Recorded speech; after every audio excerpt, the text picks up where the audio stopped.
Bonjour, morning brief du 27 mai 2020. La bourse de Kazan entame la semaine sur une note fortement positive, avec un Mazy qui gagne 1,61%, réduisant ses pertes annuelles à moins 19,09%, dans des volumes qui sont en amélioration, plus de 207 millions de dirhams échangés sur le marché central, dont 60 millions de dirhams échangés sur Tijari UFL Bank. Tissalet El Maghreb a fait l'objet d'un volume d'échange de plus de 28 millions de dirhams. Lafarge Sim, plus de 25 millions de dirhams échangés lors de la séance du mardi 26 mai 2020.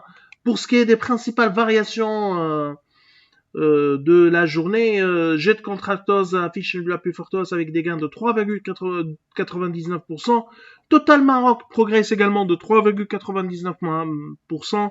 Massa Maroc gagne 3,99%. Et Dizway qui a pris également 3,99%. Dizway qui a annoncé ses chiffres T1 2020. Pour ce qui est des principales baisses, à noter le recul de Snap de 3,99%, une baisse de 2,97% pour ebaymaroc.com. Taqamorok au recul de 1,49%. Managem corrige de 0,84% après le rebond de ces derniers jours. Timar qui a perdu 0,68%. Alors, Dizway a annoncé un chiffre d'affaires consolidé en hausse de 9,1% à 470 millions de dirhams.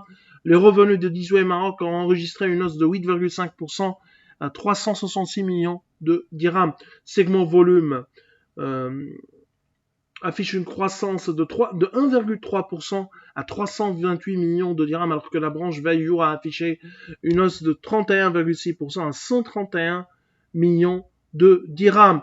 Le groupe annonce que sans la crise du Covid-19, la croissance aurait pu être plus importante, donc une dynamique de croissance qui s'est réinstallée pour Dizway, même si T2 sera difficile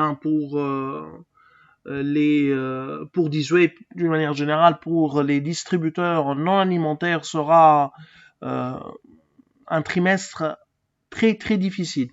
L'autre actualité concerne HPS, où le conseil d'administration propose dans sa résolution la renonciation à la distribution d'un dividende au titre de l'exercice 2019. Ça, c'est une décision surprenante, surprise même, puisque la situation bilancielle de HPS permet une distribution de bénéfices, mais dans une autre mesure, cette éventuelle décision reflète les craintes actuelles des dirigeants des sociétés, surtout l'absence de visibilité sur les perspectives de 2020.